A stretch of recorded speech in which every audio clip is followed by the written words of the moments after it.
The morning shift change at Galactic Trade Station Omega brought its usual chaos of alien voices, engine hums, and cargo loaders moving between the massive docking bays. Thousands of beings from across the galaxy conducted their daily business in the sprawling complex that served as the crossroads of civilized space.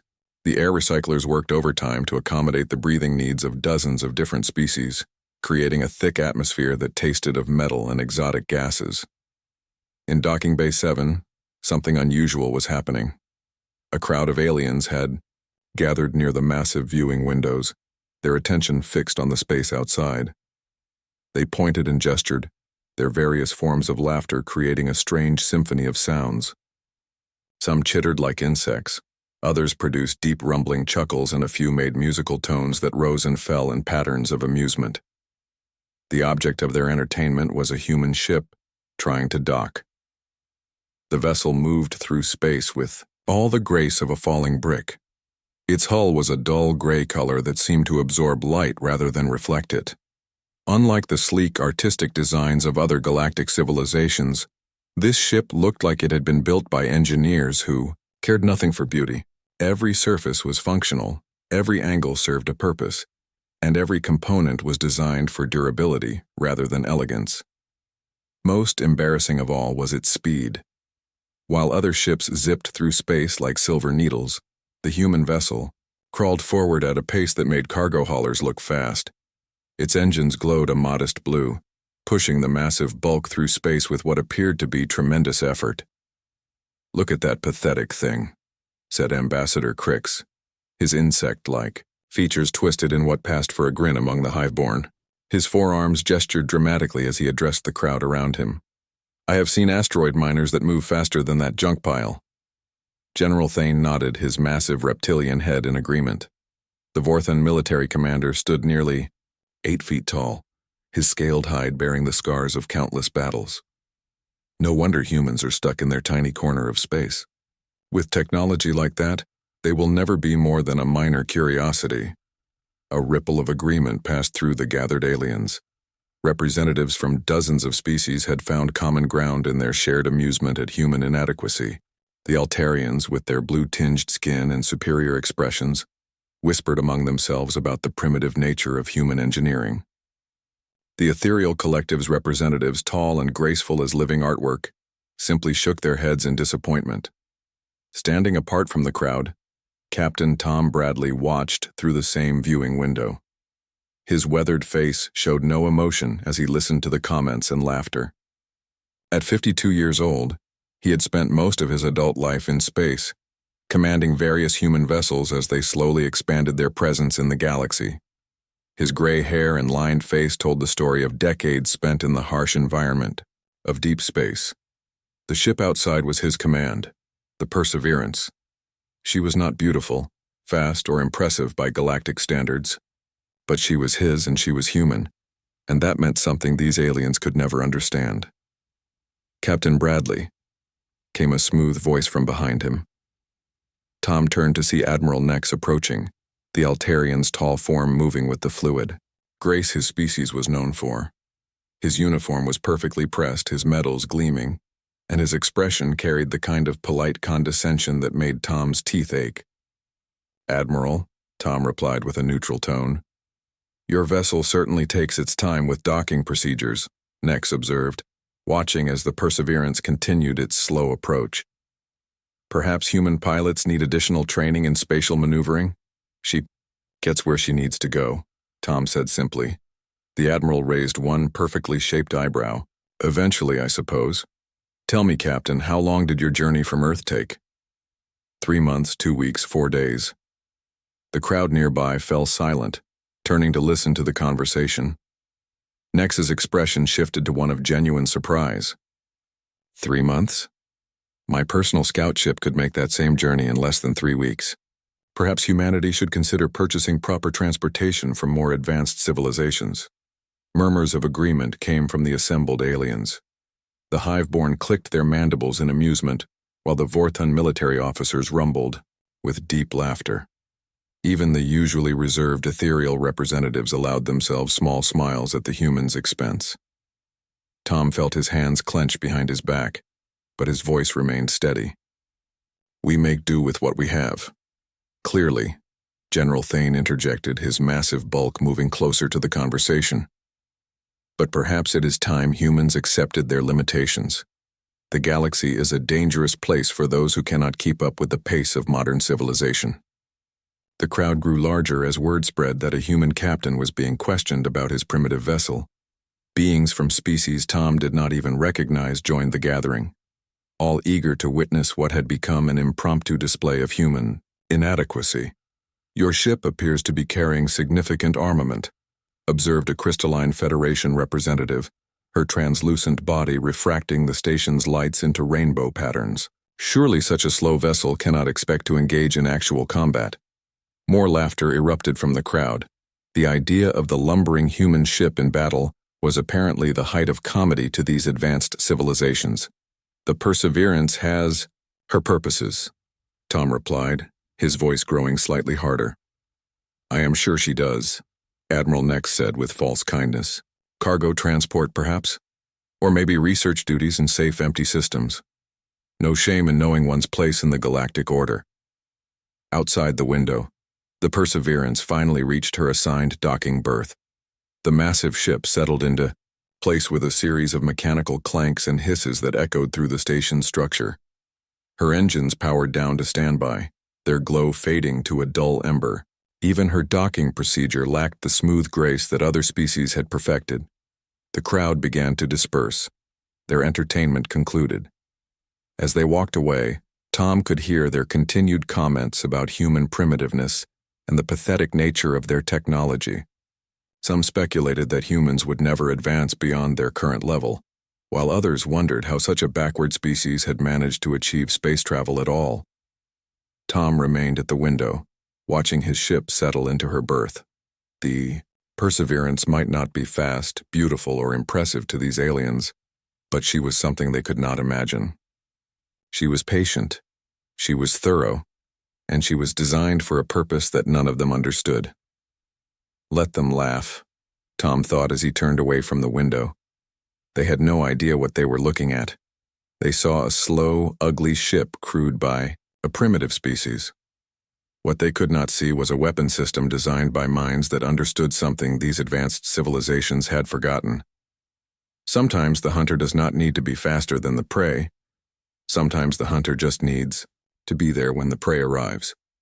Emergency sirens wailed through the corridors of Galactic Trade Station Omega, their harsh sound cutting through the usual noise of daily operations. The normal hustle and bustle of commerce ground to a halt as beings from dozens of species stopped what they were doing to listen to the announcement that would change everything. The main conference room buzzed with nervous energy as military commanders and government representatives from across known space gathered around a massive holographic display. The room itself was a marvel of diplomatic engineering, with environmental controls adjusted to accommodate the needs of multiple species simultaneously. Some beings breathed oxygen, others required methane, and a few survived on pure energy. The life support systems worked overtime to keep everyone alive and comfortable. Admiral Nex stood at the head of the conference table, his usually perfect composure cracked by obvious stress. The Altarian's blue-tinged skin had taken on a grayish hue, and his normally steady hands trembled slightly as he manipulated the holographic controls. Around him, the most powerful military minds in the galaxy waited for an explanation of why they had been summoned with such urgency. 3 days ago, we lost contact with the Meridian system, Nex began, his voice carrying across the silent room. Population 12 million. When our scout ships arrived to investigate, they found nothing. The holographic display showed a star system that should have been bustling with activity. Space stations, mining platforms, orbital habitats, and the countless small craft that indicated a thriving civilization. But the display showed only empty space around a lonely star. The planets are still there. Nex continued. The star burns normally. The asteroids follow their usual orbits, but every trace of intelligent life has been completely removed. No debris, no energy signatures, no distress signals, just silence. A collective shudder ran through the assembled representatives. They all knew what this meant, even if none of them wanted to say the words aloud. General Thane was the first to break the silence. The Devourers have returned. The name hung in the air like a curse. Across the galaxy, parents told stories of the Devourers to frighten misbehaving children. Historians studied the ancient records of their previous appearances. Military strategists had spent centuries developing plans that they hoped would never be needed. 2 more systems have gone dark since Meridian. Nex continued grimly. 17 million more souls just gone. They are following the same pattern as before. Hit fast, consume everything organic, disappear before anyone can respond. We estimate they are moving toward the core worlds. The holographic display expanded, showing the paths of destruction that the Devourers had carved through space in ages past. Entire civilizations wiped out in weeks. Billions of beings dead or missing. Worlds stripped bare of all life, left as empty rocks orbiting their stars like grave markers. "How long do we have?" asked Ambassador Crix, his usual arrogance replaced by barely controlled fear. "Unknown," Nex replied. "Their pattern suggests they are building up to something larger, a major assault on multiple targets simultaneously. We need to find them, track them, and stop them before they reach full strength." Murmurs of agreement filled the room, but Tom could hear the uncertainty in their voices. These were beings who had grown used to their technological superiority, their advanced weapons and faster-than-light travel. The Devourers represented something from a darker time, when survival was not guaranteed, and death could come from the void without warning. "What are you proposing?" asked the Crystalline Federation representative, her translucent form shimmering with nervous energy. "A joint task force," Nex announced. "The fastest ships from every major civilization. We pool our resources, combine our technologies, and hunt these things down before they can complete whatever they are planning." The room erupted in discussion as representatives began debating the details of such an unprecedented cooperation. Species that had been enemies for centuries would need to work together. Different technologies would need to be integrated. Command structures would need to be established. Tom listened to the arguments with growing impatience. They were talking about response times, fuel efficiency, and communication protocols while entire worlds died. Finally, he stood up from his chair at the back of the room. "I volunteer the Perseverance," he said loudly, cutting through the debate. The room fell silent. Dozens of alien eyes turned to stare at the human captain who had dared to interrupt their planning session. Tom could see the mixture of surprise and amusement on their faces. General Thane recovered first, his massive form shaking with laughter. "Captain Bradley, this is a pursuit mission. We need speed above all else. Your vessel, while no doubt sturdy, would only slow down the task force." "The Devourers use hit-and-run tactics," Tom replied calmly. "They appear, strike, and vanish before reinforcements arrive. They are faster than anything you have. Which is exactly why we cannot afford to have a slow human ship dragging us down," Crix chittered, his mandibles clicking with dismissive amusement. Tom smiled for the first time since entering the room. It was not a pleasant expression. Who said anything about keeping up with the task force? The Perseverance was not built to chase prey, gentlemen. She was built to be where the prey is going. Confused glances passed between the assembled beings. They had spent so long thinking in terms of speed and firepower that Tom's words made no sense to them. "What exactly are you suggesting?" Admiral Nex asked, his tone carefully neutral. "You are thinking like predators," Tom explained. "Fast, aggressive, always chasing your target. But sometimes the best way to hunt is to think like prey, figure out where they want to go, get there first, and wait." The room remained silent as they processed this concept. To most galactic civilizations, patience was a sign of weakness. Action was always preferable to waiting. The idea of deliberately positioning oneself in danger and simply waiting for the enemy to arrive went against every military doctrine they had developed. "If you wish to contribute your vessel to this effort, Captain Bradley, we will not refuse additional firepower," Nex said finally. "However, do not expect the task force to adjust its tactics to accommodate your ship's limitations." "Would not dream of it," Tom replied. Within hours, the fastest ships in known space began departing from the station. Altarian vessels vanished. In brilliant flashes of twisted space-time, their exotic engines bending reality itself to achieve impossible speeds. Vorthon warships tore rifts in the fabric of space, stepping through dimensions to cover vast distances in seconds. Ethereal scouts simply faded from existence, their technology so advanced that they seemed to will themselves across the galaxy. The task force was magnificent to behold.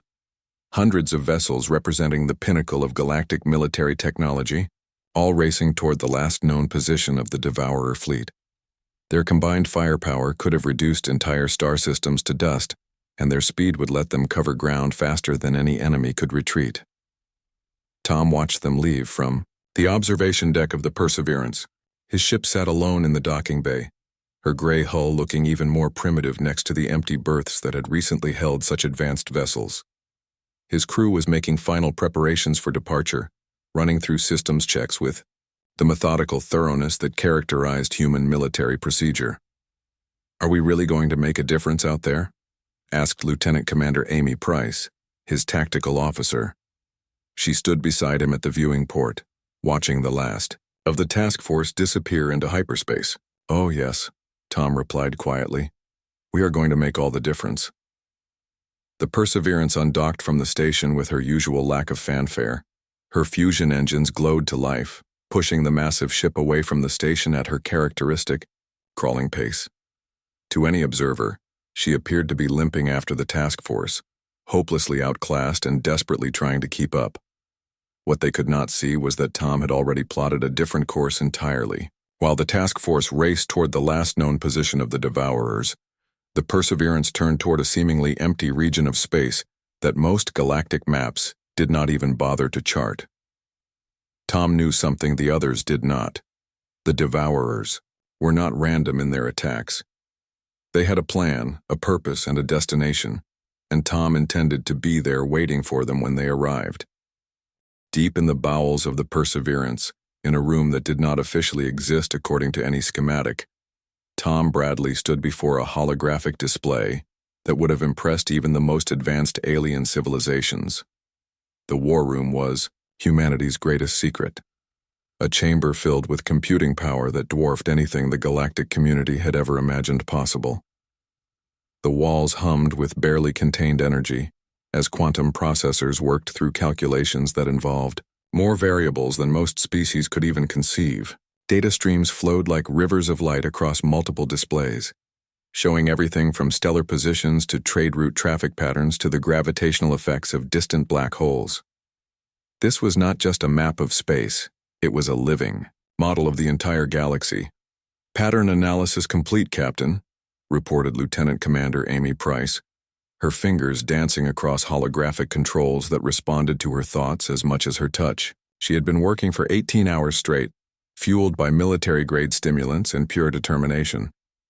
The Devourers are definitely following a logical progression. Tom studied the main display, which showed the three systems that had been attacked in sequence.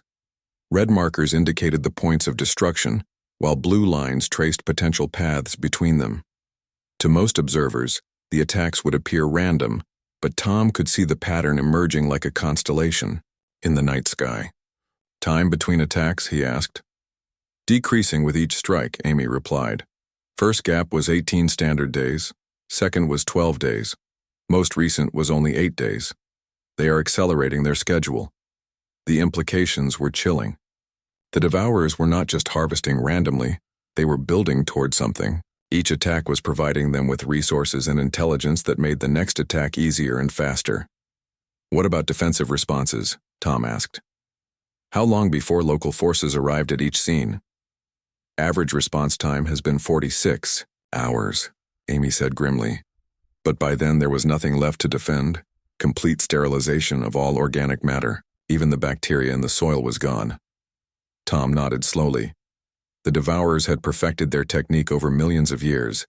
They struck with overwhelming force, consumed everything they needed, and vanished before anyone could mount an effective counterattack. It was a strategy that had served them well across countless civilizations, but it was also predictable, if you knew how to look at it correctly. "Show me the resource analysis," Tom commanded. The display shifted, showing detailed breakdowns of what each attacked system had contained. Population figures, industrial capacity, strategic materials, energy production, and dozens of other factors that might interest a force bent on consumption and conquest. Each target system was chosen for maximum biomass with minimum defensive capability, Amy continued. But there is something else. Look at the positions. She highlighted the attacked systems on a three-dimensional map of local space. They formed a rough triangle that encompassed several major shipping routes and hyperspace jump points. They are not just harvesting, Tom realized aloud. They are positioning themselves for something bigger. The core worlds, Amy whispered, understanding dawning in her eyes. They are preparing to attack the most populated systems in the galaxy simultaneously. Tom traced the triangle with his finger, extending the lines to see where they pointed. His blood ran cold as the pattern became clear. From their current position, the Devourers could strike at 3 different core systems at once, each attack hitting worlds containing billions of innocent beings. But first, they will need a staging area, Tom continued, his mind racing through the tactical implications. Somewhere to gather their forces, coordinate their assault, and prepare for the final push. He manipulated the display, searching for systems that met the necessary criteria. The staging area would need to be strategically positioned, easily defensible, and large enough to accommodate a massive fleet. It would also need to be relatively unimportant to the galactic community, a place that would not draw immediate attention if it went dark for a few days. There, he said finally, his finger stopping at a red dwarf system on the very edge of civilized space. The Outer Haven system. Amy studied the information that appeared on the display. A mining colony. Population just over 1 million. 3. Hyperspace jump points leading directly to the major core worlds. Her voice grew quiet with understanding. It is perfect for what they need. And completely defenseless, Tom added. A few orbital platforms, some civilian mining ships, maybe a handful of security vessels. Nothing that could stand up to a Devourer assault fleet. The tactical situation was becoming clear. The Devourers would hit Outer Haven next, eliminate the colonists, and use the system as a base of operations for their attack on the core worlds. From there, they could coordinate simultaneous strikes that would devastate the heart of galactic civilization, unless someone was there waiting for them. Set course for Outer Haven, Tom ordered. Maximum sustainable speed.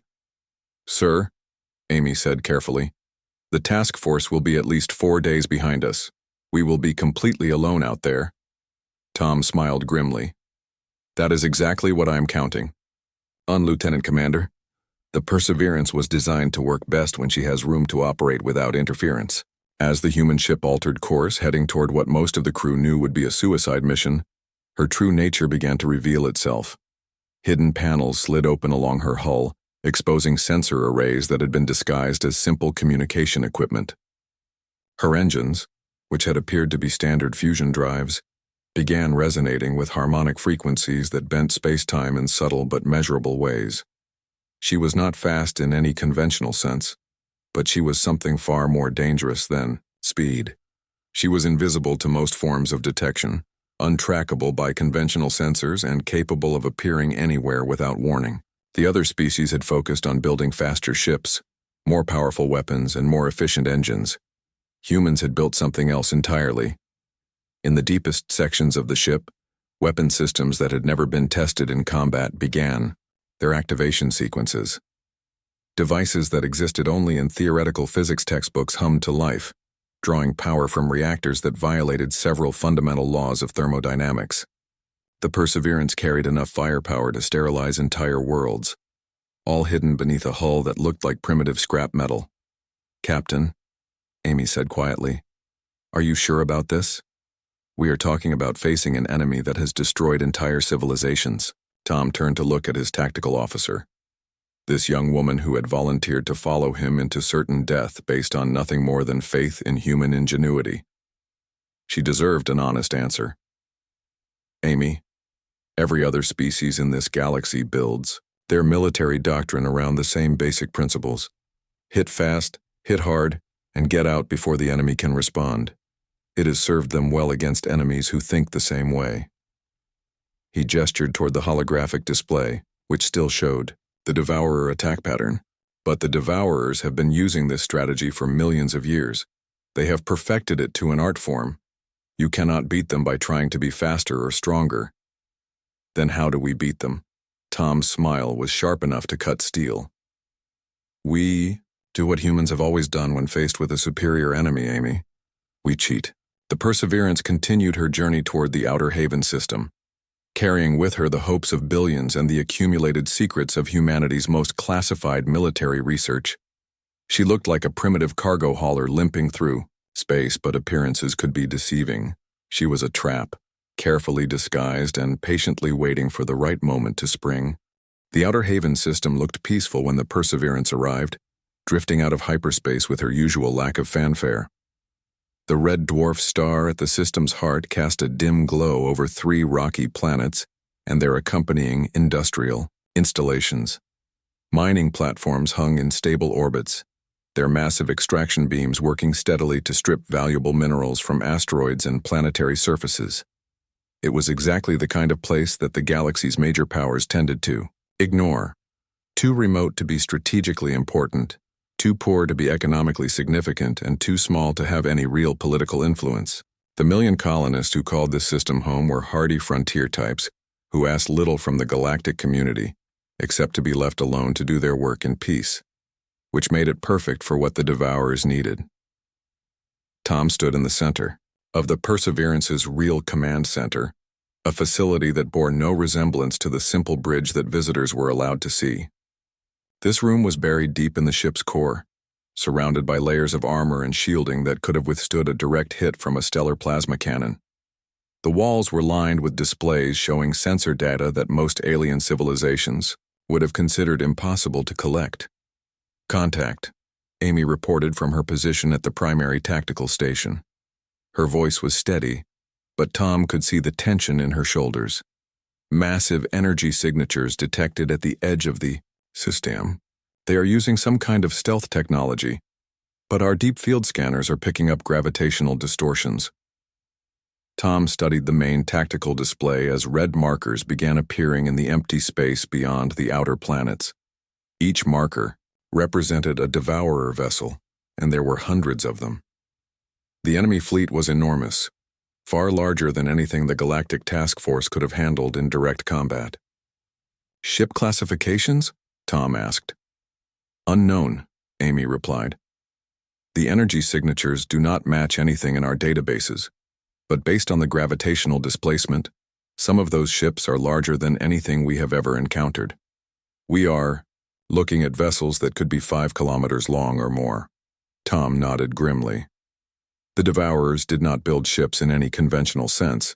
Their vessels were grown rather than constructed, living things that fed on energy and matter while serving as both transportation and weapon. Each ship was a perfect killing machine, evolved over millions of years to be the ultimate predator. How long until they attack the colony? Tom asked. Amy consulted her instruments, running calculations based on the Devourer's previous attack patterns. Based on their positioning and energy buildup, I estimate 6 hours maximum. They appear to be waiting for optimal tactical alignment. 6 hours to prepare for a battle that would determine the fate of not just this system, but potentially the entire galaxy. If the Devourers succeeded in establishing their staging area here, their subsequent attack on the core worlds would be unstoppable. Billions would die, and galactic civilization, as they knew it, would come to an end. Begin deployment of Hunter Protocol, Tom ordered calmly. Throughout the ship, systems that had been designed in the deepest black sites of Earth's military-industrial complex came online. The Perseverance had been built with one specific purpose in mind: to kill things that considered themselves unkillable. While other species had focused on making faster ships and bigger guns, humanity had pursued a different path entirely. They had learned to fight smart. Stealth systems at maximum, Tom continued. Deploy sensor ghosts and begin seeding the operational area. From concealed ports along the Perseverance's hull, thousands of tiny objects began emerging. Each device was no larger than a marble, but contained technology that represented decades of human research into exotic physics and quantum mechanics. They spread through the system like seeds on the wind, taking positions at coordinates that had been calculated by computers running scenarios for the past 6 hours. To any observer, it would have looked like the human ship was dumping garbage into space. The devices were completely invisible to conventional sensors and showed no energy signatures of their own. They drifted silently through the void, looking like nothing more than cosmic dust. But they were far from harmless. "Sir, incoming transmission from Admiral Nex," the communications officer reported. Tom accepted the call, and the Altarian's worried face appeared on a secondary display. The Admiral looked haggard, his usually perfect appearance showing signs of strain and exhaustion. "Captain Bradley, we have been tracking the Devourers across 3 systems, but they keep staying ahead of us. Where is your current position?" "Exactly where I need to be, Admiral," Tom replied calmly. "The task force is converging on the Keppel system, which our analysts believe is the most likely next target. We could use your firepower, such as it is." Tom shook his head. "Admiral, with all due respect, you are chasing shadows. The Devourers are here at Outer Haven, and in approximately 5 hours, they are going to discover something they have never encountered before in millions of years of conquest." Nex's eyes narrowed with confusion and growing concern. "What are you talking about, Captain? Our intelligence clearly indicates—" "Your intelligence is based on the assumption that the Devourers think like you do," Tom interrupted. "Fast strikes, random targets, opportunistic feeding.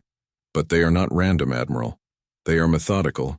They are preparing for a coordinated assault on the core worlds, and this system is their staging area."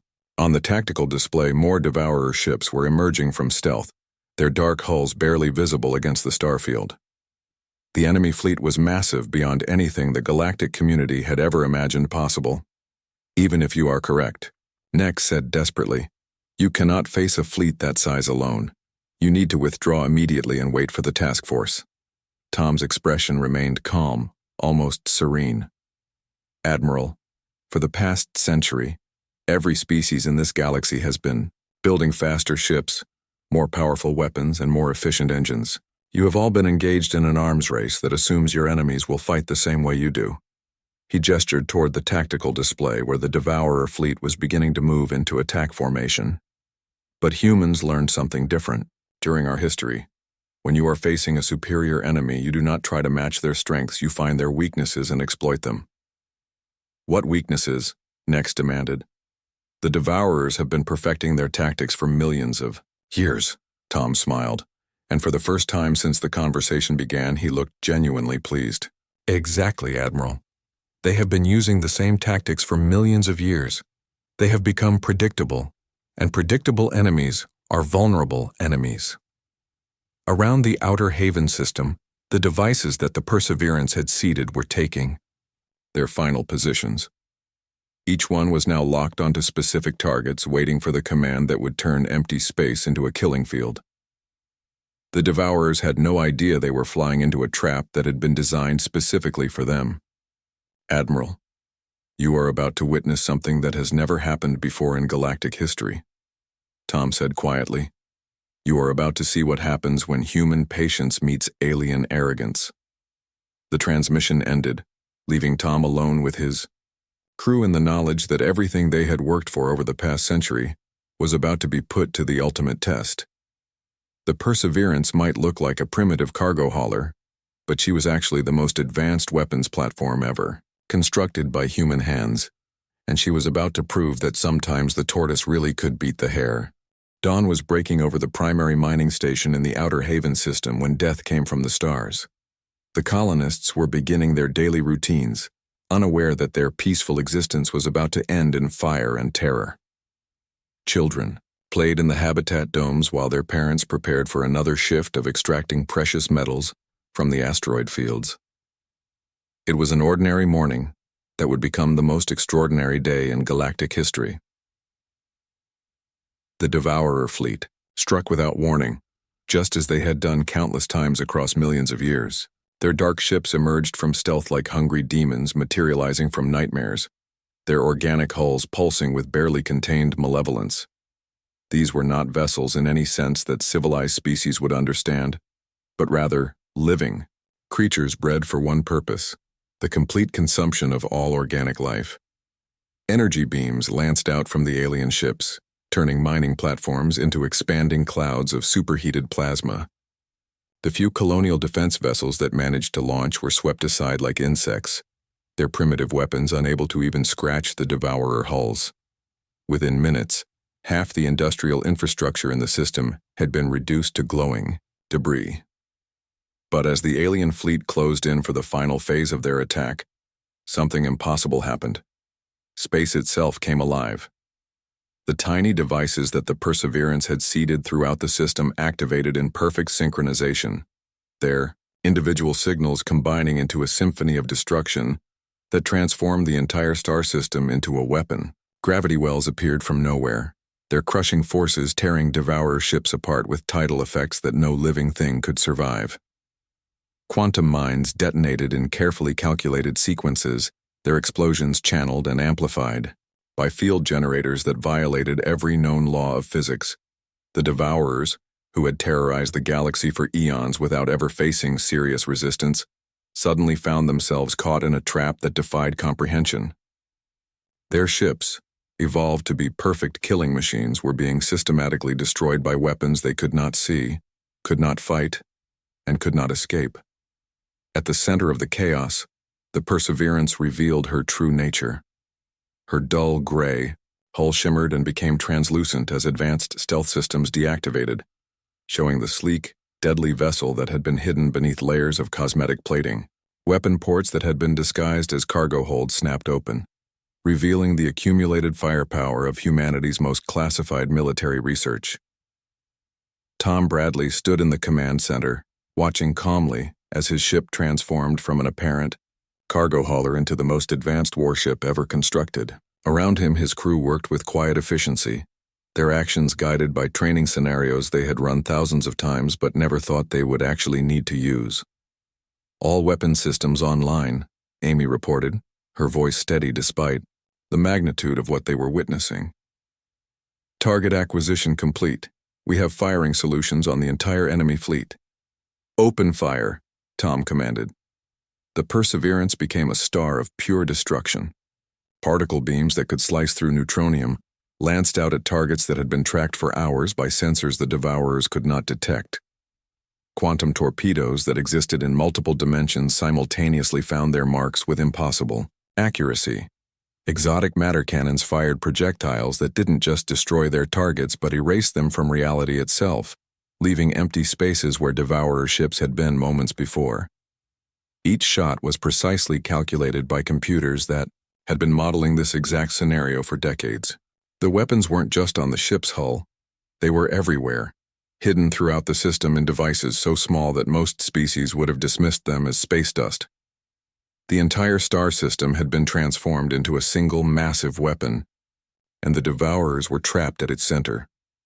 Within the first 10 minutes of combat, half the devourer fleet had been reduced to expanding clouds of elementary particles. Ships that had survived battles against entire galactic armadas found themselves helpless against an enemy that had turned the laws of physics itself into a weapon. The survivors tried to flee, but discovered that space itself had been altered around them.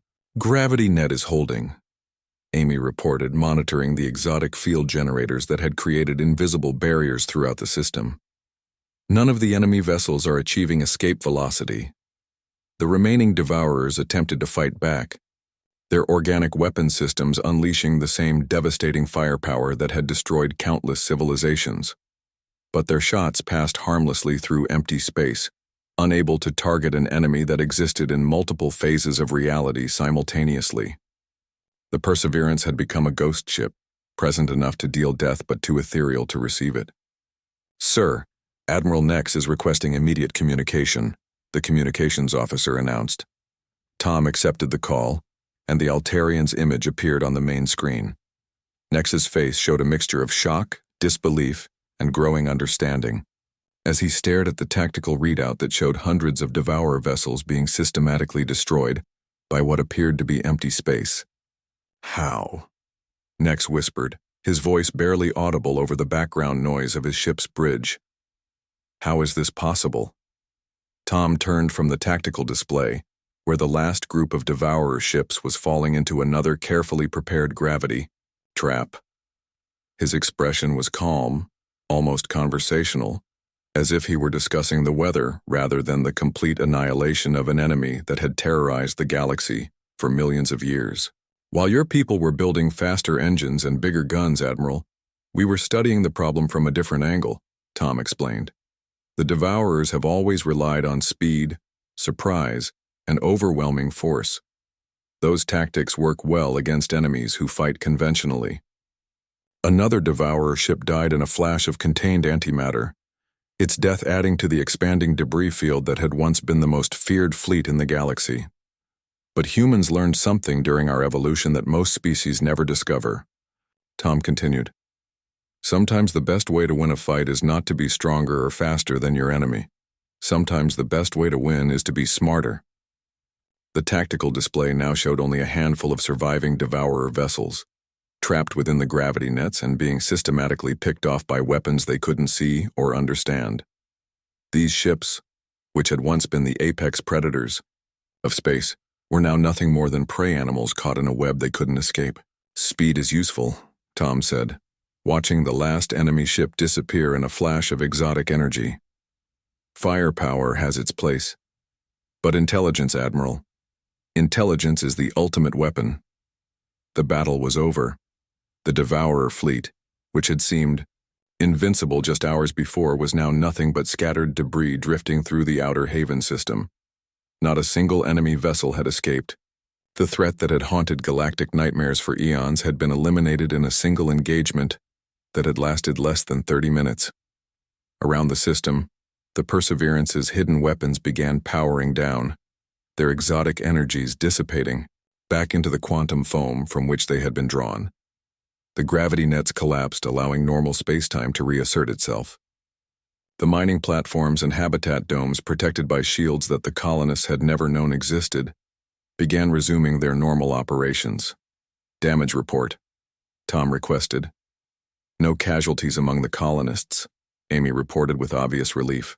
Our defensive screens protected all civilian installations. The Perseverance shows 0 damage. All weapon systems performing within normal parameters. Tom nodded with satisfaction. The plan had worked exactly as designed, down to the smallest detail. Years of preparation, decades of research, and the accumulated genius of humanity's best military minds had combined to create this moment. Sir, the communications officer said quietly, we're receiving transmissions from across the galaxy. Word of what happened here is spreading. Every major government wants to know how we did this. Tom smiled grimly. The secret was out now. Humanity would no longer be dismissed as a primitive species with slow ships and outdated technology. The galaxy had learned that humans fought differently, thought differently, and won differently than anyone else. Admiral Nex is requesting permission to approach, Amy reported. Granted, Tom replied. I think it's time we had a proper conversation about humanity's role in galactic affairs.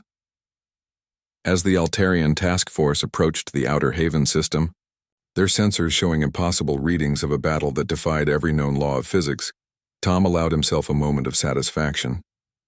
The Perseverance had done what she was built to do.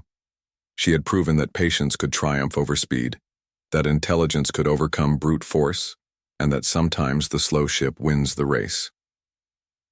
In the years that would follow, the story of the Battle of Outer Haven would become legend.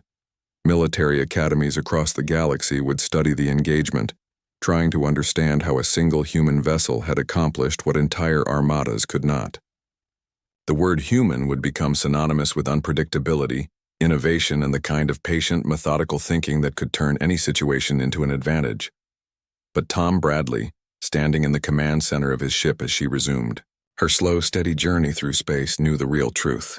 Humans hadn't won because they were better than other species. They had won because they were different, and in a galaxy full of beings who all thought the same way, being different was the most powerful weapon of all.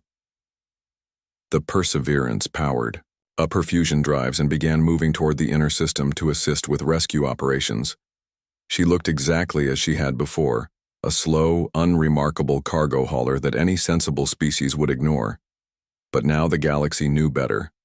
Now, they knew to fear the slow ship that arrived exactly when and where it needed to be.